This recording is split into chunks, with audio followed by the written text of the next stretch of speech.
بسم اللہ الرحمن الرحیم الحمد للہ رب العالمین والصلاة والسلام علی اشرف الانبیاء والمرسلین محمد وآلہ وصحبہ اجمعین اما بعد۔ آج 20ویں تراویح ہوئی 1445 ہجری کے رمضان کی، اور 23واں پارہ مکمل پڑھا گیا سورہ یاسین سے۔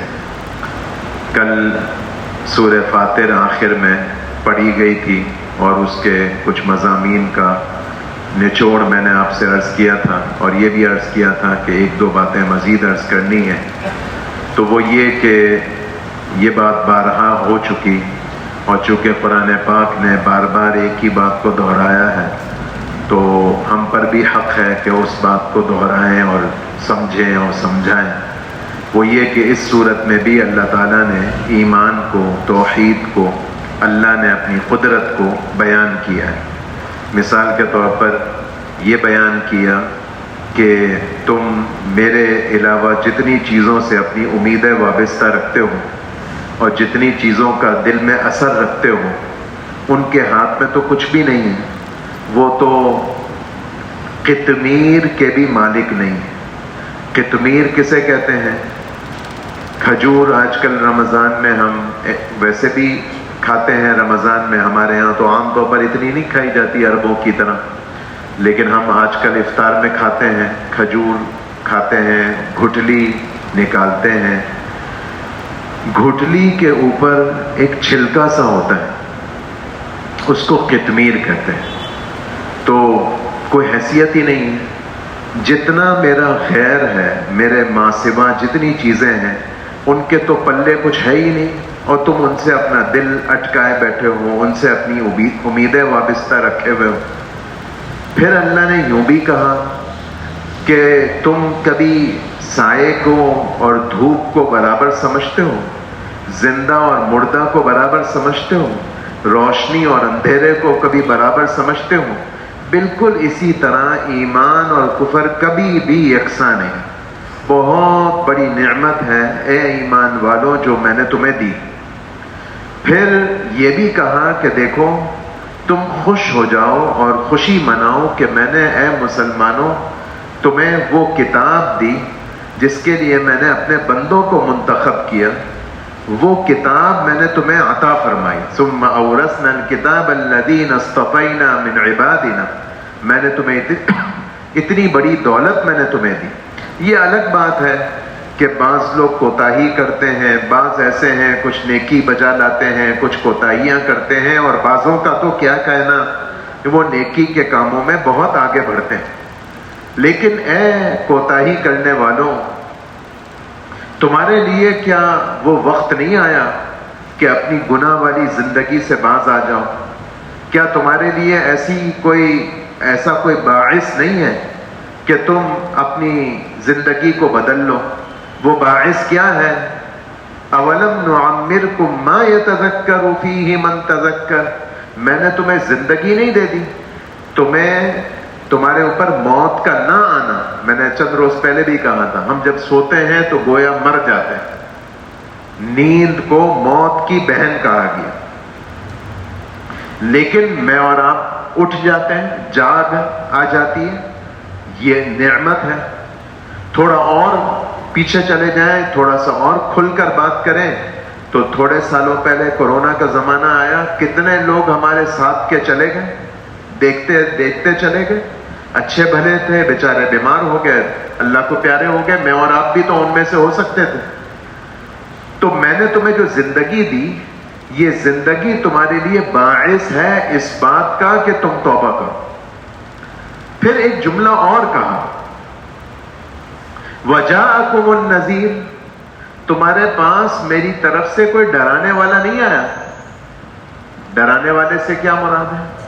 تو مفسرین نے عجیب باتیں لکھی کہ ڈرانے والے سے مراد صرف نبی نہیں ہے، ہر وہ قصہ یا ہر وہ واقعہ جس سے ہمارے لیے عبرت ہونی چاہیے، اللہ تعالیٰ فرما رہے ہیں وہ تمہارے لیے ڈراوا ہے، اور وہ تمہارے لیے سبب ہے کہ تم توبہ کرو۔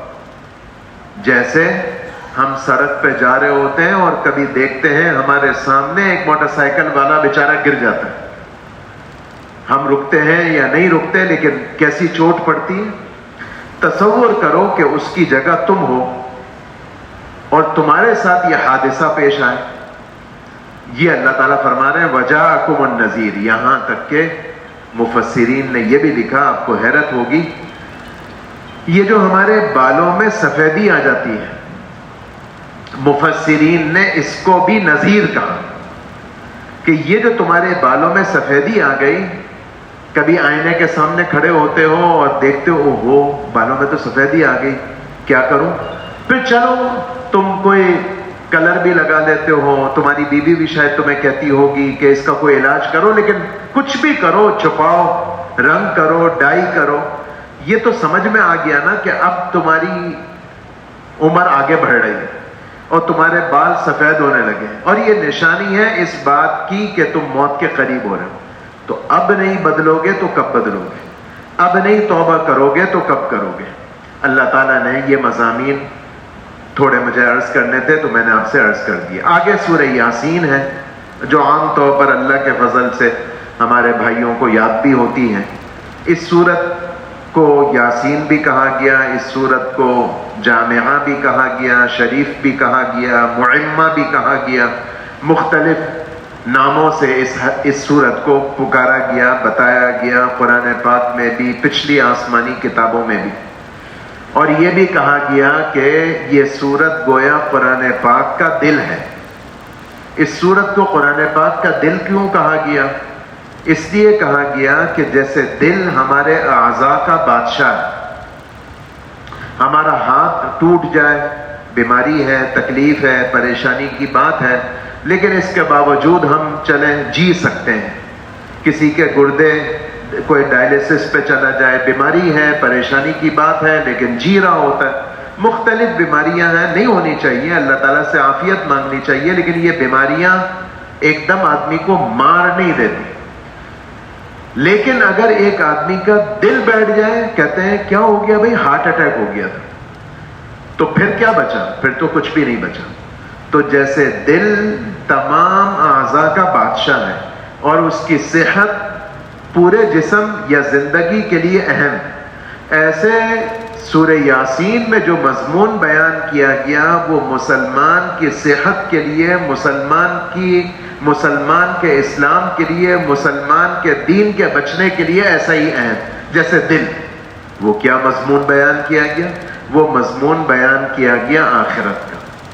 یہ ایسی ٹونک ہے، ایسا اکسیر ہے، ایسا علاج ہے، ایسا مضمون ہے کہ اگر یہ مسلمان کا پکا اور پختہ ہو جائے تو اس کا دین پر چلنا آسان، گناہ والی زندگی کو چھوڑنا آسان.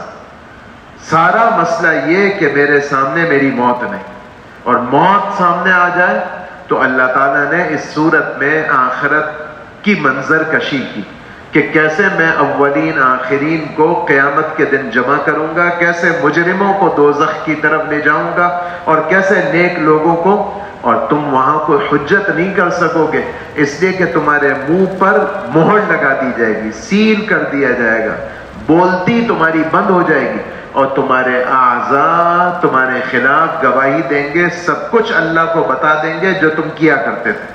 بے شک دنیا کو نہ پتہ چلتا ہو، بے شک تم چھپ کے کرتے ہو، لیکن اعضاء کو پتا تھا. یہ اللہ کے سامنے شکایت کریں گے، گواہی دیں گے.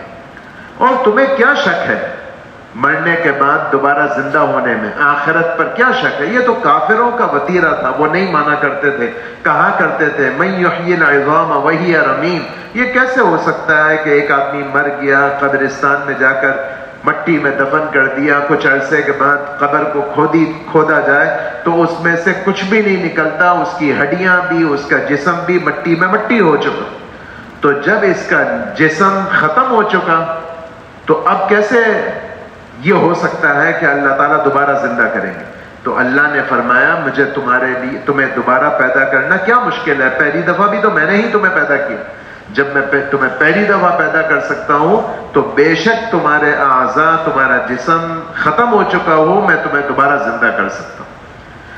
پھر ایک مضمون اس صورت میں بیان کیا ایک بستی والوں کا. رسول اللہ صلی اللہ علیہ وسلم سے پہلے زمانے کا ایک قصہ ہے. جیسے پہلے بات آ چکی کہ اللہ تعالیٰ نے اپنی مخلوق پر رحم کی وجہ سے انبیاء علیہم السلام کا سلسلہ چلایا. 18ویں پارے میں فرمایا ثم ارسلنا رسولنا تترا، ہم نے پے در پہ نبیوں کو بھیجا.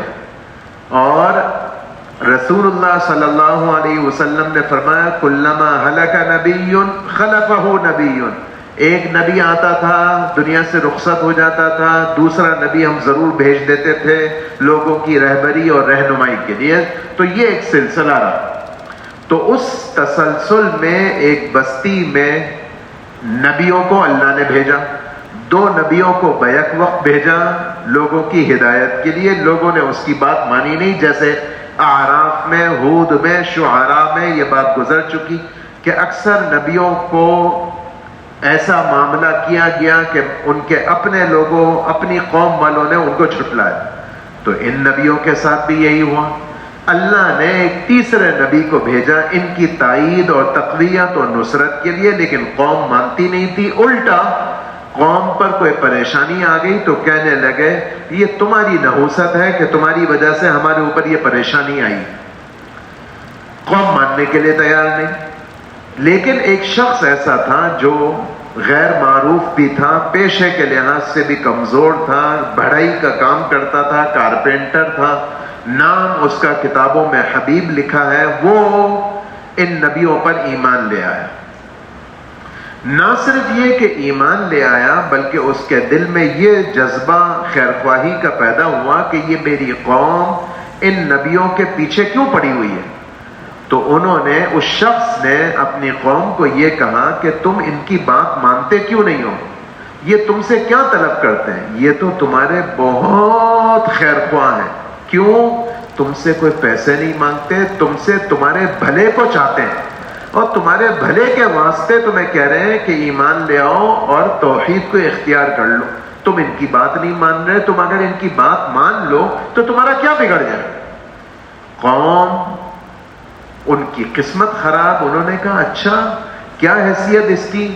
ہمارے علاقے کا کارپینٹر اور آیا ہمیں نصیحت کرنے کے لیے. قوم نے نبیوں کو چھوڑا اور اس کی دشمن ہو گئی، یہاں تک کہ اس کو قتل کر ڈالا. جب اس کو قتل کر دیا تو قرآن پاک نے بتایا کہ اللہ نے اس کو جنت میں داخل کر دیا. اور جنت میں داخل ہونے کے باوجود اور جنت میں پہنچ جانے کے بعد بھی اس کے اندر کے جذبات کیا تھے؟ اس کے اندر کے جذبات یہ تھے کہ کوئی صورت ایسی ہو سکتی ہے کہ میری قوم کو میرا انجام پتہ چل جائے. یا لیت قومی یعلمون بما غفر لی ربی وجعلنی من المکرمین. کوئی ایسی صورت ہے میری قوم کو میرے بارے میں پتہ چل جائے؟ یہ قرآن نے بتایا. گویا اس قصے سے یہ پتہ چلا، جیسے اعراف اور ہود میں یہ بات آئی کہ نبیوں کے ساتھ عام طور پر قوموں کا معاملہ یکساں رہا. پھر اس قصے میں اضافی طور پر یہ بات بھی آئی کہ کیسے ایک عام شخص نے نبیوں کی تائید اور نصرت کری، اور وہ تائید اور نصرت کی بنیاد خیرخواہی تھی.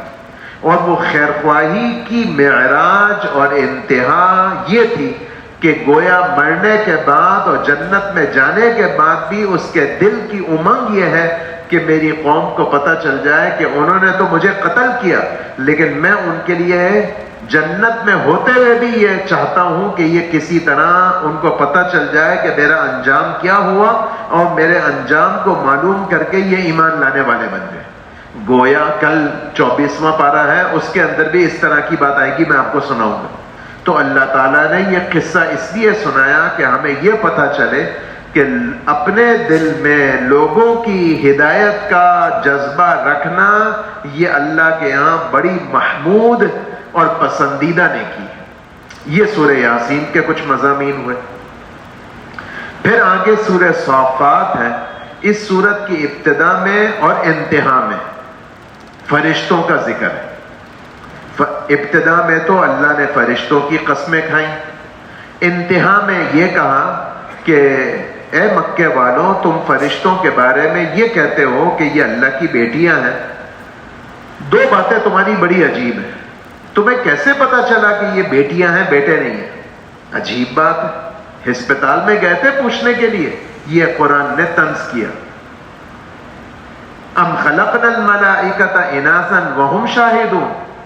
پھر دوسری بات یہ کی کہ تمہیں عجیب لوگ ہو، اللہ کے لیے کہتے ہو فرشتے بیٹیاں، اور تمہاری کوئی بیٹی ہوتی ہے تو زندہ دفن کر دے، تو تمہیں تو بیٹیاں چاہیے ہی نہیں، تو یہ کہاں سے تم نے گھڑ لی بات کہ اللہ کے لیے بیٹیاں؟ فاستفتہم لربک البنات ولہم البنون۔ عجیب بات ہے، یہ تو خیر طنز کے طور پر ہے، اصل بات یہ ہے کہ یہ اللہ کی مخلوق ہے، اللہ اپنی اس مخلوق کی قسم کھاتے ہیں، اللہ نے ان فرشتوں کو مختلف ڈیوٹیاں دی ہوئی ہیں، یہ اللہ کے آگے صف بندی کر کے عبادت کے لیے بھی کھڑے ہوتے ہیں، یہ مختلف قسم کی تکوینی امور بھی بجا لاتے ہیں، لیکن اللہ کی کوئی اولاد نہیں، اللہ کا کوئی اصل نہیں، اللہ ان الہکم لواحد، تمہارا اللہ تو اکیلا ہے، اس کا کوئی بیٹا نہیں، اس کا کوئی باپ نہیں، اس کا کوئی معاون نہیں، اس کا کوئی شریک نہیں۔ ہاں فرشتے اللہ کی مخلوق جس کو اللہ تعالیٰ مختلف کاموں میں استعمال فرماتے ہیں، ان کاموں میں سے ایک کام یہ ہے کہ یہ فرشتے پہرا دیتے ہیں آسمانوں پر۔ کیا مطلب پہرا دیتے ہیں آسمانوں پر؟ یہ مضمون اللہ تعالیٰ نے یہاں صافات میں بھی بیان کیا، اور پیچھے 24ویں پارے 14ویں پارے میں سورہ حجر گزری، اس میں بھی بیان کیا، اور آگے 29ویں پارے میں سورہ جن آ رہی ہے، اس میں بھی اللہ تعالیٰ یہ مضمون بیان فرمائیں گے۔ میں آج سنا دیتا ہوں کہ رسول اللہ صلی اللہ علیہ وسلم کی بعثت سے پہلے آسمانوں پر جنات کے لیے جانا ممنوع نہیں تھا، پابندی نہیں تھی، بیریئر نہیں لگا ہوا تھا، رکاوٹ نہیں لگی ہوئی تھی، آیا جایا کرتے تھے، اور آتے جاتے کیا کرتے تھے؟ معراج کا جہاں ذکر آیا تھا تو آپ نے سنا کہ معراج کے موقع پر رسول اللہ صلی اللہ علیہ وسلم کو ایک آواز سنائی دی جس کو کتابوں میں صریف الاقلام کہتے ہیں۔ آپ کبھی قلم سے لکھیں اور سیاہی والا قلم ہو اور کمرے میں خاموشی ہو، پنکھا بھی نہ چل رہا ہو، تو آپ محسوس کیجئے گا آپ لکھیں گے اور آپ کو اپنے قلم کی کوئی نہ کوئی اس کی میں کیا بولوں، آہٹ بولوں یا جو بھی آواز کہوں وہ سنائی دے گی، کوئی لکھ رہا ہے۔ آپ آج کے زبان میں کہہ لیں کہ کوئی ٹائپنگ، اب تو ٹائپنگ کا بھی زمانہ چلا گیا، کی بورڈ کی بھی تو کوئی آواز ہوتی ہے، تو اس کی آواز محسوس ہوتی ہے۔ تو رسول اللہ صلی اللہ علیہ وسلم نے معراج کے سفر میں یہ آواز سنی، کوئی لکھ رہا ہے۔ حضرت جبرائیل سے پوچھا یہ کیا آواز ہے؟ بتایا یہ تقدیر کے فرشتے ہیں جو تقدیر کے امور لکھتے ہیں، جیسے آپ کے ہاں سرکاری دفاتر میں نیچے کا عملہ لیٹر، وہ ٹائپسٹ ہوتے ہیں جو لیٹر لکھتے ہیں آگے بھیجتے ہیں، تو اللہ کے جو فیصلے ہیں یہ جماعت ہے فرشتوں کی جو ان فیصلوں کو لکھتی ہے اور آگے حوالے کرتی ہے۔ یہ آپ کو آواز یہ سنائی دے رہی ہے۔ تو آسمانوں پر جنات آیا جایا کرتے تھے، اور جب جنات آیا جایا کرتے تھے تو جیسے آپ کے یہاں ابھی تو بہت اس طرح کی باتیں ہونے لگی کہ کوئی خبریں لیک ہو جاتی ہیں، تو ایسے ہی ہمارے یہاں پرانے ماحول میں، یوں کہیں سادے ماحول میں، کوئی اساتذہ آپس میں بات کر رہے ہوں اور کوئی طالب علم وہاں سے گزر رہا ہو، سنائی دے اس کو، تو طلبہ کو جا کر وہ لیک کر دیتا ہے، یہ فیصلہ ہونے جا رہا ہے، یہ بات ہو رہی تھی۔ کوئی سرکاری دفتر ہو، اس کے اندر کوئی معمولی چائے پلانے والا، پانی پلانے والا ہو، اس کو بعض دفعہ میٹنگ میں کیا باتیں ہو رہی ہوتی ہیں پتہ چل جاتی، اور وہ سمجھیے لیک کر دیتا ہے، بات کو آؤٹ کر دیتا ہے۔ تو یہ جنات آسمانوں پر جایا کرتے تھے، اور فرشتے جو تقدیر کے امور ایک دوسرے کو حوالے کرتے تھے تو ان کے کانوں میں پڑ جاتی تھی، تو ان کو پتہ چل جاتا تھا کہ کراچی میں آج یہ واقعہ رونما ہونے والا ہے۔ میں نے سنا ہے ایک فرشتے نے دوسرے کو یہ کہا، اور میں نے سنا فرشتے نے دوسرے کو یہ کہا فلاں کے ہاں بیٹی ہونی ہے، فلاں کے ہاں بیٹا ہونا ہے، یہ وہ سن لیتے اور چوری جو کر لیتے باتوں کو تو نیچے زمین پر آ کر خبروں کو لیک کرتے اور لوگوں کو یہ تاثر بنتا کہ یہ کیسے پہنچے ہوئے لوگ ہیں، ان کو پتہ چل گیا کہ تمہارے ہاں بیٹی ہوگی، تمہارے ہاں بیٹا ہوگا، تمہارے ملک میں یہ واقعہ ہوگا. تو اس طرح یہ چوری چھپے باتیں سن لیا کرتے تھے. کب تک؟ رسول اللہ صلی اللہ علیہ وسلم کی بعثت تک. جب حضور صلی اللہ علیہ وسلم نبی بنائے گئے تو آپ کی نبوت پر روئے زمین پر بہت سارے انقلابات برپا ہوئے اور بہت ساری گویا برکات ظاہر. ان انقلابات میں سے یہ تھا کہ آسمانوں پر کرفیو گویا لگا دیا گیا. جیسے آپ کے ہاں بعض علاقوں میں ہر کوئی نہیں جا سکتا، کینٹ کے علاقے میں میں اور آپ نہیں جا سکتے، سمجھانے کے لیے کہہ رہا ہوں. تو اب کے جنات جب آسمانوں پر جانے لگے تو دیکھا رکاوٹ ہے. یہ کیا رکاوٹ ہے؟ پہلے تو کبھی کسی نے ہمیں روکا نہیں، اب کیوں ہمیں منع کیا جا رہا ہے؟ فرشتوں کے پہرے لگ گئے. پتہ چلا جنات کو کہ ہاں نبی آخر الزمان صلی اللہ علیہ وسلم مبعوث ہو گئے ہیں، اس لیے ہم پر پابندی لگ گئی. پھر بھی یہ جنات حرکت کرتے، چوری چھپے کہیں گھسنے کی کرتے. تو اللہ نے بندوبست یہ کیا جیسے آپ کے ہاں میزائل ہے تو اللہ نے بندوبست کیا کہ یہ تو ستارے ہیں، ان کے مقاصد اور ان کے منافع اور ان کے کاموں میں سے ایک کام یہ ہے کہ کوئی جنات یہ حرکت کرنے لگے تو اللہ تعالیٰ میزائل داغنے کے انداز سے اس کے پیچھے ستارے کو تارے کو مار دیتے ہیں جس سے وہ بھسم ہو جاتا ہے. قرآن نے اس جگہ پر یہ بتایا. سورہ حجر میں بھی یہ مضمون ہے دوسرے رکوع میں، اور سورہ جن میں بھی یہ مضمون ہے. تو یہ سورہ صافات میں یہ بات آئی. اس کے علاوہ اس صورت میں مختلف نبیوں کا تذکرہ، زیادہ ابراہیم علیہ السلام کا تذکرہ، لیکن میں نے آپ کو اس وقت 70ویں پارے میں سنا دیا تھا اور میں نے کہا تھا پہلے بھی گزرا، آئندہ 23ویں پارے میں بھی آ رہا ہے، لیکن اس وقت میں نے آپ کو ترتیب سے ابراہیم علیہ السلام کا قصہ سنا دیا تھا. دیگر انبیاء علیہ السلام کا بھی ذکر ہے، یونس علیہ السلام کا بھی ذکر ہے. اچھا، یونس علیہ السلام کے تذکرہ پہلے آ چکا سورہ یونس میں. وہاں میں نے ایک بات کی تھی، بعض ساتھیوں نے مجھ سے سوال پوچھا تو میں وضاحت کر دوں. یونس علیہ السلام جب کشتی میں سوار ہوئے، کیوں سوار ہوئے یہ بات پہلے گزر چکی، وہ میں دہراتا نہیں. تو میں نے یوں کہا کہ کشتی ہچکولے کھانے لگی اور یہ طے ہوا کہ بھئی کسی کو ڈالنا پڑے گا سمندر میں، وزن ہلکا کرنا پڑے گا. تو بعض ساتھیوں نے یہ سوال پوچھا کہ ایسا تو نہیں ہے، خود آپ نے بھی پچھلے سال یوں نہیں بیان کیا تھا.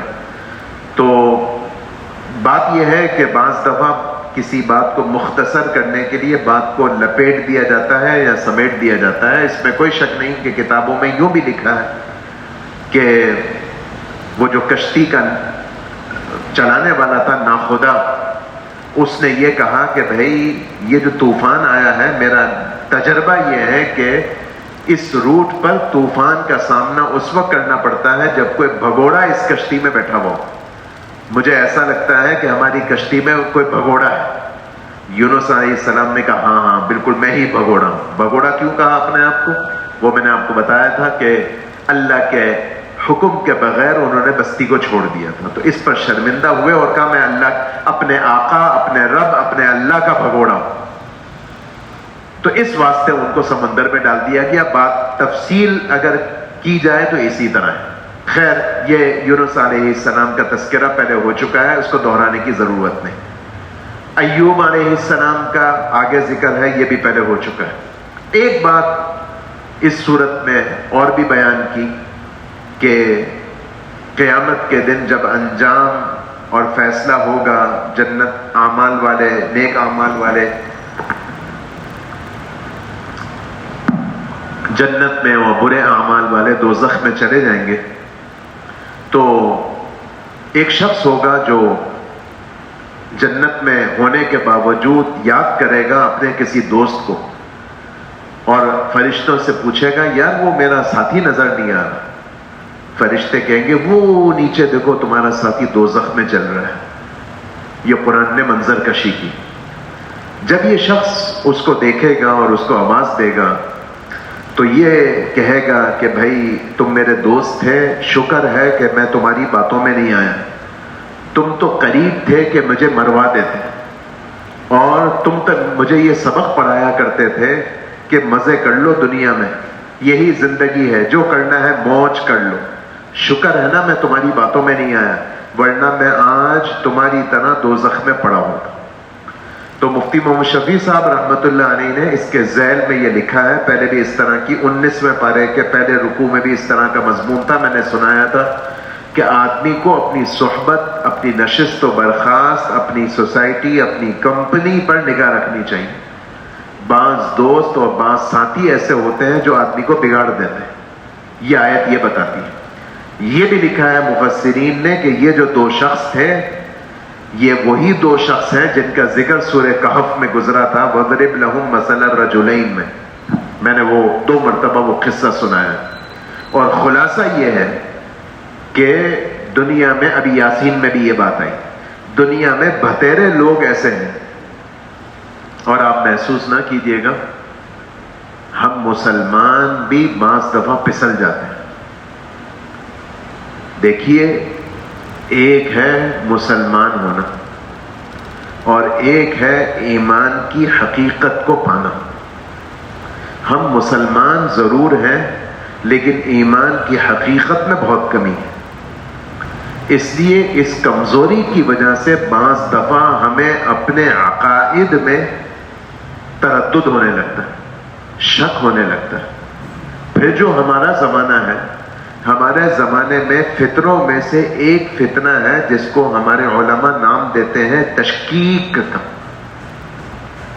ایسا فتنہ جو مسلمان کو شک میں ڈال دے, تردد میں ڈال دے, اور اس کے لیے اعلان نہیں کرنا پڑتا کہ میں تمہیں شک میں ڈال رہا ہوں. ایسی باتیں چھیڑی جاتی ہیں جس سے کچے ذہن کا آدمی تردد میں پڑ جاتا ہے.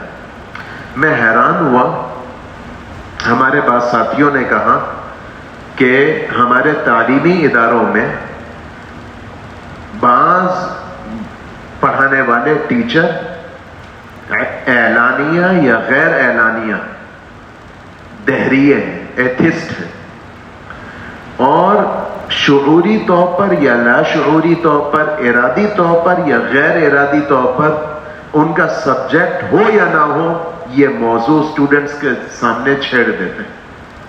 اور نتیجہ یہ نکلتا ہے کہ جو سٹوڈنٹ ہے وہ بلا وجہ شک میں پڑ جاتا ہے. یار سر کہہ تو صحیح رہے, شک میں پڑ جاتا ہے.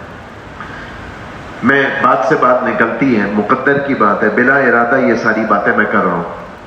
پچھلے سال ایک اعلان ہم نے کیا تھا, ایک سرگرمی ہم نے شروع کری, ایک کورس ہم نے شروع کیا. اسی پس منظر میں جو مجھے بعض کالج میں پڑھانے والے ساتھیوں نے بتایا مجھے یہ والی بات کہ آپ کو اندازہ نہیں کہ ہمارے تعلیمی اداروں میں کیسے طلبہ کا ذہن الجھایا جاتا ہے. اس فکر میں ہم نے یہ سلسلہ شروع کیا کہ یہ ہمارا مدرسہ جو ہے اس میں کالج کی طالبات کے لیے ہفتے میں ایک نشست کا سلسلہ شروع کیا, صرف سنیچر کے دن 1.5 گھنٹے کی, کہ بے شک پورا ہفتہ پڑھے. عام طور پر ہفتے کے دن تو کالج نہیں ہوتی, یونیورسٹی نہیں ہوتی, ہمارے پاس آ جائے. اور اس میں ہم نے 40 آیات اور 40 احادیث کا انتخاب کیا. وہ آیات اور وہ احادیث جس سے موٹا بنیادی دین ان کو منتقل کیا جائے. تعداد تھوڑی رہی لیکن اللہ کے فضل سے پڑھانے والوں کو بھی فائدہ ہوا, پڑھنے والیوں کو بھی فائدہ ہوا. آپ نے باہر اعلان دیکھا ہوگا, کل والا نہیں جو آج پینافلیکس لگا ہوا وہ تبدیل شدہ ہے, ترمیم شدہ ہے. اس میں ہم نے اس کورس کا بھی ذکر کیا ہے جو کل کرنے سے رہ گیا تھا. تو خیر بات سے بات نکل رہی ہے, میں لمبی ہو گئی. وہ میں کہنا یہ چاہ رہا ہوں کہ سورہ صافات میں یہ بات ہے، اور سورہ کہف میں بھی یہ بات ہے، قال قائل منہم انی کان لی قرین سے آگے تک، اس میں یہ بات ہے کہ بعض دفعہ ایک دوسرے کو یہ جھانسا دیا جاتا ہے، چھوڑو یار یہ مولویوں کی باتیں، مریں گے، آخرت ہے، جنت ہے، بس جو ہے یہی ہے، اور معذرت کے ساتھ بعض دفعہ غیر ارادی طور پر، لا شعوری طور پر ہم مسلمان بھی اس فتنے میں مبتلا ہو جاتے ہیں۔ اس لیے بہت زیادہ اللہ سے حفاظت مانگنی چاہیے۔ میں نے پہلے بھی عرض کیا تھا، رسول اللہ صلی اللہ علیہ وسلم کی دعاؤں میں ہے، اللہم انی اعوذ بک من ان اشرک بک شیئا وانا اعلم بہ، اے اللہ میں آپ کی پناہ چاہتا ہوں اس سے کہ میں آپ کے ساتھ کسی کو شریک کروں۔ فتنے کے اوپر رسول اللہ صلی اللہ علیہ وسلم نے دعا مانگی، اللہم اجرنی من مضلات الفتن ما احییتنی، اے اللہ جب تک آپ نے مجھے زندہ رکھا ہے مجھے گمراہ کن فتنوں سے بچا۔ اس کو مانگنا چاہیے، ایسے فتنے ہیں ہمیں پتہ نہیں چلتا، ہم پھسل جائیں۔ خیر آگے بڑھتے ہیں، سورہ صاد ہے۔ صاد کے اندر ابتدا کے اندر وہ قصہ ہے جو پہلے میں آپ کو سنا چکا ہوں، اور اس کا حاصل یہ ہے کہ سرداران قریش ابتدائے اسلام میں جب رسول اللہ صلی اللہ علیہ وسلم توحید کی دعوت دے رہے تھے اور بہت اختلاف شروع ہوا، تو سرداران قریش ابو طالب کے پاس آئے، جبکہ ابو طالب بوڑھے اور بیمار ہو گئے تھے۔ انہوں نے کہا یہ چچا ہیں ان کے، ان سے بات کر کے ان کو سمجھا دو، کل کو یہ فوت ہو گئے تو ان کو کون قابو کرنے والا ہو۔ سرداران قریش ابو طالب کے پاس آئے اور کہا آپ کا بھتیجا، اس کو سمجھائیے یہ ہمارے درمیان پھوٹ ڈال رہا ہے۔ ابو طالب نے رسول اللہ صلی اللہ علیہ وسلم کو بلا بھیجا، حضور حاضر خدمت ہوئے، تو ابو طالب نے کہا بھتیجے یہ تمہاری شکایت کر رہے ہیں۔ رسول اللہ صلی اللہ علیہ وسلم نے فرمایا چچا جان یہ کیا شکایت کر رہے ہیں، میں نے ان کا کیا بگاڑا، میں تو ان کا دشمن نہیں ہوں، میں تو ان کو ایک ایسی دعوت دے رہا ہوں کہ یہ میری بس ایک بات قبول کر لیں، سارا عرب ان کے قدموں میں ہوگا، بس ختم ہو گئی، میرا ان کا جھگڑا ہی کوئی نہیں۔ ابو طالب نے سرداران قریش کی طرف دیکھا، کیوں بھائی تم کیا کہتے ہو؟ اگر یہ بات ہے تو ایسی ایک کیا 10 باتیں ہم قبول کرنے کے لیے تیار ہیں۔ رسول اللہ صلی اللہ علیہ وسلم نے فرمایا وہ ایک بات بس ایک ہی ہے، لا الہ الا اللہ، کہ تم کہہ رہے ہو اللہ ہے، میں کہتا ہوں اللہ ہی ہے، بس اتنا فرق ہے۔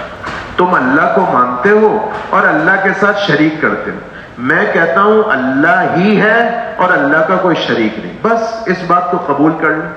تو گویا سورہ صاد کا مرکزی مضمون اس کے ضمن میں توحید کا، پھر اسی تسلسل میں انبیاء علیہ السلام کا ذکر جن کا پہلے بھی ہو چکا، داؤد علیہ السلام، سلیمان علیہ السلام، ایوب علیہ السلام، ان انبیاء علیہ السلام کا ذکر۔ ابھی میں نے صافات میں آخرت کا ذکر کیا، اس صورت میں ایک بات ان انبیاء علیہ السلام کے بارے میں فرمائی گئی، آگے آگے کیا بتائی گئی سنیے گا غور سے۔ ان انبیاء علیہ السلام کے تذکرے میں ایک بات یہ کی، اِنَّا أَخْلَصْنَاهُمْ بِخَالِصَةٍ ذِكْرَ الدَّارِ، ان نبیوں کو ہم نے ایک خاص کام دیا تھا کہ وہ آخرت کا تذکرہ کرتے تھے۔ میرے دوستوں یہ بہت بڑا سبق ہے اور بہت بڑا نسخہ ہے۔ ہماری مجالس سے بالعموم موت کے بعد کے تذکرے ختم، بلکہ یہ تذکرے ہوں تو ہم کہتے ہیں یار یہ کیا موضوع چھیڑ دیا، سارا آپ نے موڈ خراب کر دیا۔ تو موڈ ہمارا خراب ہو یا نہ ہو، حقیقت میرے دوستو یہ ہے کہ یہ سے کڑوا سچ ہے۔ میں نہیں چاہوں گا میں بھی مرنا، کون چاہے گا بیوی بچوں سے جدائی، لیکن یہ حقیقت ہے یا نہیں ہے کہ مرنا ہے۔ تو انبیاء علیہ السلام کے بارے میں کہا اِنَّا أَخْلَصْنَاهُمْ بِخَالِصَةٍ ذِكْرَ الدَّارِ، ہم نے ان نبیوں کو ایک خاص کام دیا تھا، یہ آخرت کا تذکرہ کرتے تھے۔ آگے سورہ زمر ہے جو مکمل نہیں ہوئی، کل مکمل ہوگی سورہ اپنے 24ویں پارے میں، تو اس کے کچھ مضامین کل آ جائیں گے۔ زمر ویسے گروپ اور چھتے کو کہتے ہیں، قرآن نے یہ کہا جو اس سورت کے آخر میں ہے، آج فرض میں یہ پڑھا گیا کہ دوزخ میں بھی لوگ جتھوں کی صورت میں جا رہے ہوں گے، جنت کی طرف بھی لوگ گروپ در گروپ، جیسے کیسے حج کے قافلے اور حج کے گروپ بنتے ہیں، ایسے دوزخ کی طرف بھی جانے والے لوگ ہوں گے، جنت کی طرف بھی جانے والے لوگ ہوں گے۔ اللہ تعالی ہمیں ان میں سے بنائے جو جنت میں جانے والے، اللہ ہی کا فضل ہوگا تو ہم جنت میں جا سکیں گے۔ ویسے کوئی کسی، اللہ تعالیٰ بڑے بے نیاز ہیں، اللہ ہی فضل کر دیں، ایمان پر خاتمہ ہو جائے اور ہم جنت والوں میں شمار ہو جائے۔ یہ ذکر آگے 24ویں پارے میں آ رہا ہے اور مزید کل بات آ جائے گی۔ جو زمر کا حصہ 23ویں پارے کا ہے، اس میں دو باتیں مجھے آپ کو سنانی ہیں، تین باتیں کہہ لیں۔ ایک تو وہی جو میں پہلے بتا چکا ہوں، اور میں نے یہ کہا کہ یہ مضمون قرآن میں بار بار آیا ہے، اللہ ہی کہ یہ شان ہے کہ اللہ نے اس مضمون کو بہت بیان کیا، اور میں نے پہلے بھی کہا دل چاہتا ہے کہ کوئی اللہ کا بندہ ان تمام آیات کو جمع کر لے۔ میں نے پہلے بھی یہ مضمون سنایا ہو، چونکہ قرآن بار بار سنا رہا ہے تو میں بھی سنا رہا ہوں۔ انسان عجیب ہے کہ جب اس کو کوئی تکلیف پہنچتی ہے تو سارے کام چھوڑ چھاڑ میرے پاس آ جاتا ہے، پہلی صف پہ بیٹھے نظر آتا ہے، لمبی لمبی دعائیں مانگتا نظر آتا ہے، اور جب میں اس کا حال اچھا کر دیتا ہوں، اس کی پریشانی دور کر دیتا ہوں، نسی ما کان یدعو الیہ، اس اللہ کو بھول جاتا ہے جس کے آگے لمبی لمبی دعائیں کرتا تھا۔ یہ کتنا اے انسان تم بے وفا ہو۔ مطلب کیا؟ 2-4 روز پہلے بھی میں نے کہا، اگر تم چاہتے ہو، حدیث کا مضمون ہے، فضائل اعمال میں بھی ہے، اگر تم چاہتے ہو کہ اللہ تمہیں تنگی اور پریشانی میں کام آئے تو تم فراخی اور وسعت کے زمانے میں اللہ کو نہ بھلاؤ۔ ایک تو اللہ نے یہ مضمون بیان کیا۔ دوسرا، اللہ نے یہ کہا کہ اے مسلمانوں، تم میں کے علم والے اور بے علم برابر نہیں ہو سکتے، یہ سمجھ لو۔ مسلمان تم سب ہو، تم مسلمانوں میں بعض وہ ہیں جن کے پاس علم کی دولت ہے، اور بعض وہ ہیں جو بے علم ہیں، یہ کبھی بھی برابر نہیں۔ تو اب علم اور بے علمی سے کیا مراد ہے؟ ہمارے ماحول میں تو اس سے مراد لیا جاتا ہے پڑھا لکھا ہونا، ان پڑھ ہونا، کوالیفائڈ ہونا، نان کوالیفائڈ ہونا، گریجویٹ ہونا، انڈر گریجویٹ ہونا۔ تو میں اور آپ تو جو بھی سمجھے، لیکن قرآن اور حدیث سے جو علم جس کو قرآن کہتا ہے وہ ہے جو اللہ کا پتہ ہے، وہ علم ہے قرآن کی زبان میں جو مسلمان کو اللہ تک پہنچائے، بس۔ باقی جو ہے وہ فنون ہے۔ ہمارے مولانا عمر صاحب پالن پوری رحمت اللہ علیہ کہتے تھے وہ علم نہیں ہے، فن ہے، کائے کے دنیا کمانے کے، فنون ہے اور جائز ہے، کمائیے، سیکھیے اس فن کو، اور اس فن کو سیکھ کر، جیسے ایک آدمی کمپوزنگ، سادہ بے تکی بات کر رہا ہوں، ایک آدمی کمپیوٹر کو سیکھ لیتا ہے، کمپوزنگ سیکھ لیتا ہے، اور مجھے کام ضرورت پڑتی ہے، میں اس سے کہتا ہوں یار یہ میٹر کمپوز کر دو، وہ کمپوز کر دیتا ہے، مجھے 100 روپے دے دیتا ہے، مجھ سے 100 روپے لے لیتا ہے۔ تو اس نے ایک کام سیکھا ہوا ہے، میں نے سیکھا ہوا نہیں ہے، اس نے اس کام، اس فن کے ذریعے مجھ سے پیسے کما لیے، جائز ہے، میں طنز نہیں کر رہا ہوں۔ لیکن قرآن اور حدیث اس کو علم نہیں کہے گی۔ علم قرآن اور حدیث کس کو کہے گا؟ اس کو کہے گا جو اللہ تک پہنچے۔ پھر اسی تناظر میں جو 20ویں رکعت میں قرآن پڑھا گیا، اس میں اللہ نے اپنی کتاب کا تعارف کرایا۔ اللہ اکبر۔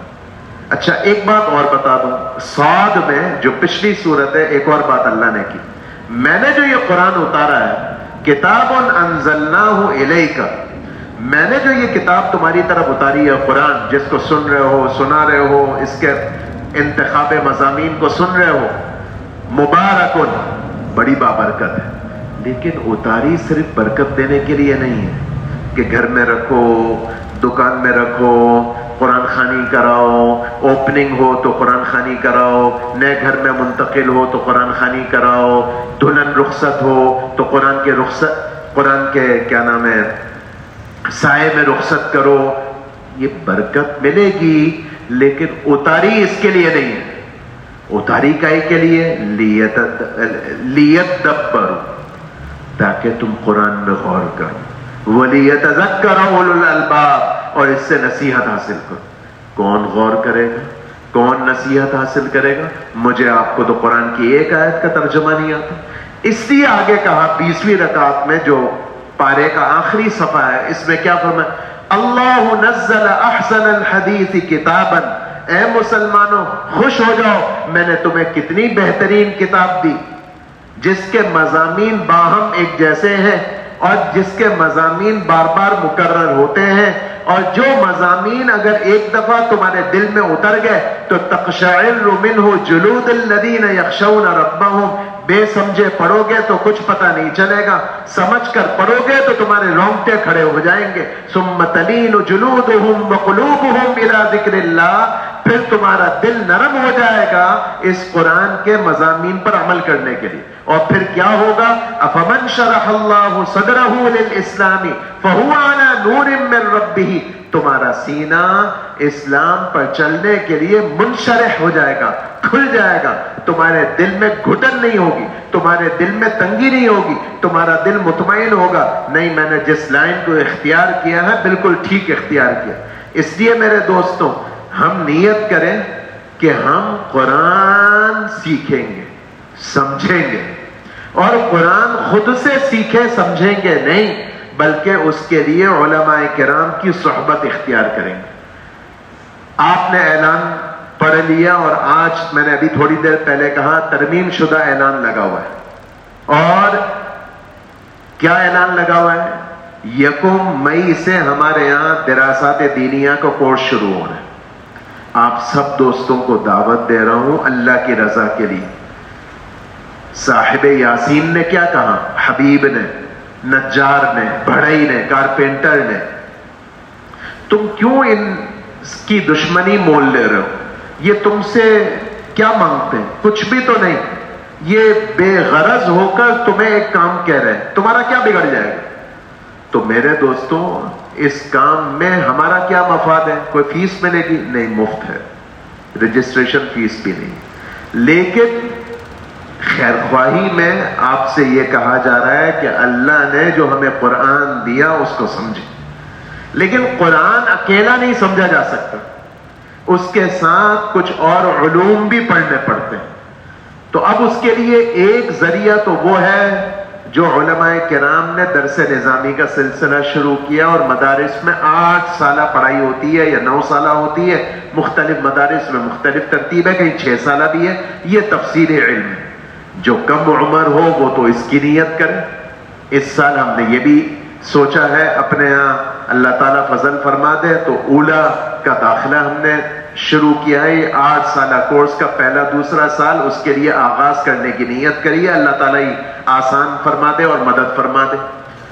پھر آپ جیسے دوست ہیں جو شادی شدہ، نوکری پیشہ، تجارت پیشہ، چاہیں بھی تو اپنے آپ کو کل وقت فارغ نہیں کر سکتے، لیکن میں قرآن سیکھنا چاہتا ہوں، تو اس کے لیے کیا 2 سالہ کورس. اوقات کیا؟ صبح 2:15 گھنٹے اشراق کے بعد، جس میں میرا اور آپ کا نہ ملازمت کا وقت، نہ ڈیوٹی کا وقت، نہ کاروبار کا وقت، صرف ایک قربانی کہ صبح کی نیند فوت ہو جائے گی، بس یہ قربانی دینی پڑے گی. لیکن اس کے نتیجے میں کیا ملے گا؟ اللہ تعالیٰ قرآن اور حدیث کا علم آپ کو دے گا، اور قرآن اور حدیث کی برکتوں کو آپ سر کی آنکھوں سے دیکھیں گے. اس لیے آج مقدر کی بات ہے، یہ مضامین 23ویں پارے کے آگے آج ہم نے جو ہمارے یہاں دراسات دینیہ پڑھنے والے طلبہ ہیں ان کو ہم نے جمع کیا. ابھی آپ کے ساتھ اس مجلس میں بیٹھے ہوئے، آپ کو نہیں پتہ چل رہا. اور ان کو کیوں جمع کیا؟ ہمارا جو سالانہ امتحان ہوا، اس سالانہ امتحان میں اول آنے والے طالب علم کو انعام دینا. چونکہ ہمارے چھٹیاں ہو گئی تو کوئی جمع کرنے کی ترتیب نہیں بنی، تو آج ان کو جمع کر لیا گیا کہ بھئی نتیجہ تو ہم نے آؤٹ کر دیا تھا، اعلان کر دیا تھا، لیکن انعام نہیں دیا تھا. تو آج ان کو انعام دینے کے لیے بلایا، اور ان کو انعام دے کر آپ کو پیغام دینا ہے اور آپ کو ترغیب دینی ہے. یوں کہیے آپ کو شکار کرنا ہے، آپ کو راضی کرنا ہے، آپ کو آمادہ کرنا ہے. کیوں؟ ہمارا کوئی دنیاوی بھلا ہوگا، اللہ کے فضل سے کچھ نہیں ہوگا. ہم بھی کمزور ہیں، کوئی دنیاوی فائدہ ہوگا تو پھسل بھی سکتے ہیں، لیکن اللہ کے فضل سے اس میں کوئی فائدہ نہیں. ایک کورس ہے، ایک محنت ہے جس کے لیے دعوت دی جا رہی ہے کہ آپ اس میں شریک ہوں۔ جاتے ہوئے آپ باہر کے نوٹس بورڈ پر جو اشتہار ہے وہ ضرور پڑھ لیجئے گا۔ 4 قسم کے کورس ہیں، ایک تو یہی مردوں کے لیے 2 سالہ جو وفاق المدارس کے تحت، پھر خواتین کے لیے بھی ہے، وہ اس کا امتحان وفاق کے تحت نہیں ہے لیکن تقریباً پڑھائی وہی ہے۔ پھر ایک کورس جیسے میں نے کہا کالج کی طالبات کے لیے، بچیوں کے لیے، اور چوتھی چیز کم عمر، ظاہر ہے بعض کم عمر نوجوان ہوتے ہیں کہتے ہیں ہم 2 سالہ پڑھیں گے۔ بھئی آپ کیوں 2 سالہ پڑھو گے؟ آپ تو اپنے آپ کو فارغ کریں اور تفسیری دین کا علم حاصل کریں، ان کے لیے آغازیہ ہے، ابتدائیہ ہے۔ تو یہ آپ کیا نام ہے اس اعلان کو پڑھتے جائیے گا۔ فارم داخلے کا ویب سائٹ پر مدرسے کی وہ آپ دیکھ لیجئے گا، sulamia.edu.pk یہ ویب سائٹ ہے، اس پر بھی اپلوڈ ہوا ہے، اور یہاں ابھی دعا کے بعد بھی ہمارے ساتھیوں سے بھی آپ فارم وصول کر سکتے ہیں۔ آپ سب کو اس کی دعوت ہے، اور جو انعام دینا ہے میں بس دعا سے پہلے نام پکار لیتا ہوں۔ تینوں کلاسیں اور مولانا اسد اللہ صاحب اور مولانا شکیل صاحب ان کو انعام دے دیں گے۔ اس میں سال اول میں جو اول طالب علم ہے وہ شاکر اشرف منیا ہے، یہ آ کر اپنا انعام وصول کر لیں۔ یہ بیچارے کارساز کہہ رہا ہوں، شارع بلوچ کالونی کے آگے سے آتے ہیں اور روز ماشاءاللہ اہتمام سے آتے ہیں۔ آپ دے دیں ماشاءاللہ۔ اور جو سال دوم والے ہیں اس میں جو اول ہیں معاذ احمد گوڈل، یہ بھی آپ کے محلے کے نہیں ہیں، اس لیے کبھی کبھار ایسا دل چاہتا ہے کہ یہ دوسرے محلے والے آتے ہیں، چراغ تلے اندھیرا کیوں، لیکن پتہ نہیں کیوں ایسا تکوینی نظام ہے یا کیا ہے، لیکن آپ بھی تو غصے میں آ کر اس کو ختم کر سکتے ہیں، اس کو دور کر سکتے ہیں۔ شعیب بھائی ایسا ہونا چاہیے کہ چراغ تلے اندھیرا نہ ہو۔ ہاں ایک جماعت اور ہے، اس کے جو اول ہیں وہ عمرے پر ہیں، لیکن ان کی جماعت کے کوئی ساتھی وصول کر لیں، ہاں صغیر بھائی کر لیں، لیکن میں آپ کو یہ جماعت کا تھوڑا تعارف کرا دوں۔ یہ جماعت کون سی ہے؟ یہ کورس تو 2 سالہ ہے۔ یہ پھر کون سی جماعت ہے؟ یہ وہ جماعت ہے جنہوں نے ہم سے پکی دوستی کر لی۔ انہوں نے بلا مبالغہ شاید 10 سال ہو گئے، ہے نا، 7 سال ہو گئے، 2 سالہ کورس پورا کر لیا۔ تو بھئی جاؤ، نہیں ہم آپ سے جڑے رہیں گے، پڑھیں گے۔ ابھی اپنی نیند خراب کر رہے ہیں اور ہمارے ساتھ جڑے ہوئے ہیں۔ معذرت کے ساتھ میں سچ کہتا ہوں، اچھا نہیں لگتا، تقریباً خوشامد کر کے ہمارے ساتھ جڑے ہوئے۔ تو کشش قائم ہے ہم میں 0۔ یہ کشش ایمان اور دین میں۔ روم کے بادشاہ تھا ہرقل، بیٹھے 2 منٹ، وہ اس کو ایک دفعہ جستجو ہوئی، میں اسلام کے بارے میں معلوم کروں، کوئی ہے جو مجھے مکے میں جو نبی ظاہر ہوا ہے اس کے بارے میں بتائے۔ لوگوں نے کہا ایک قافلہ چل رہا ہے وہ اسی علاقے کا، وہ ابو سفیان تھا اس میں۔ امام بخاری نے اس حدیث کو نقل کیا، اس نے اس قافلے والوں کو بلوایا اور کہا کہ تم جانتے ہو یہ جو شخص ظاہر ہوا ہے جو نبوت کا دعویٰ کیے ہوئے، میں اس کے بارے میں کچھ معلومات لینا چاہتا ہوں۔ ابو سفیان پریشان ہو گیا کہ میں تو خود مسلمان نہیں ہوں، کیا سوال پوچھے گا، کیا جواب دوں گا۔ بہت دلچسپ مکالمہ ہے ہرقل کا اور ابو سفیان کا۔ اللہ کرے موقع کبھی مل گیا تو میں نے چھیڑ دیا تو سنا بھی دوں گا، لیکن ابھی مجھے وقت زیادہ ہو گیا۔ ایک بات سنانی ہے، وہ یہ کہ ابو سفیان نے معافی چاہتا ہوں، ہرقل نے بڑے سمجھداری کے سوال پوچھے۔ اس میں ایک سوال پوچھا کہ یہ جو شخص ظاہر ہوا ہے اس پر جو لوگ ایمان لاتے ہیں پھر بھی جاتے ہیں، یعنی ایمان لا کر پلٹ بھی جاتے ہیں۔ تو ابو سفیان نے کہا کہ نہیں، یہ عجیب بات ہے، جو ان سے ایک دفعہ جڑ جاتا ہے پھر پلٹنے کا نام نہیں لیتا۔ اس پر ہرقل نے تبصرہ عجیب کرا، اس کافر ہے، اور اس نے کہا کذالک الایمان اذا خالطت بشاشتہ القلوب، ایمان کی یہی شان ہے کہ جب دل میں ایمان جاگزی ہو جاتا ہے پھر یہ کسی کام کا نہیں چھوڑتا۔ آپ دیکھیں جو دین ہمارے یہاں بعض لوگ ابھی اعتکاف کل سے ہوگا نا، بعض دوست ہر سال اعتکاف میں بیٹھتے ہیں. آپ کا کوئی کام نہیں ہے کیا؟ لیکن ایک چاشنی مل جاتی ہے، وہ ہر سال اعتکاف میں بیٹھے ہیں. آپ دیکھیں تبلیغ میں جو چلتے ہیں، میرے آپ سے ایسے کمزور ہم سہروزہ لگاتے ہوئے جان نکلے گی. اور یہ 4 مہینے 4 مہینے نہیں، 7 مہینے 7 مہینے نہیں، سال. وہ ہمارے عبد الخالق بھائی ابھی نظر نہیں آ رہے، یہ اتنے سفر اللہ نے کرا دیے، بیچارے بیمار ہو گئے، کمزور ہو گئے، اب ہر تشکیل میں کھڑے ہو کر کہتے ہیں میں پیدل سال لگاؤں گا. یہ کیا ہے؟ وہ ہرقل کا تبصرہ ہے. كذلك الایمان اذا خالطت بشاشته القلوب. آدمی کو ایک دفعہ چاشنی لگ جائے نا، پھر چھوڑتا نہیں ہے. یہ دین کا کمال ہے، ہمارا کمال نہیں ہے، یہ دین کا کمال ہے.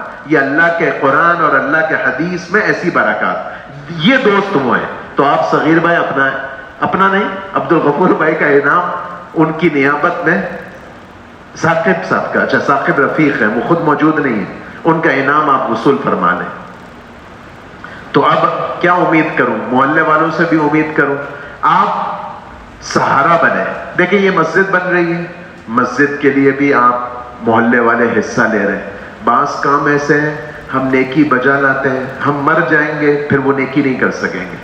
تراویح پڑھا رہا ہوں میں، مر جاؤں گا تو تراویح پڑھانے کی نیکی ختم.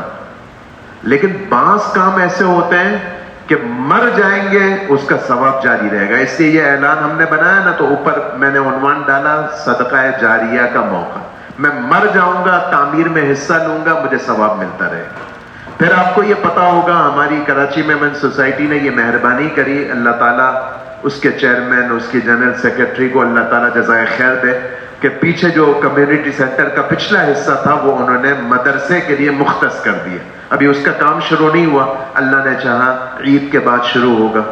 آپ حضرات مسجد میں جیسے حصہ لے رہے ہیں، مدرسے کے لیے بھی حصہ تو لیجئے گا. میں اصل بات مالی تعاون کی نہیں کر رہا، زیادہ جو حاجت ہے وہ اخلاقی تعاون اور دعا کے ذریعے تعاون کی.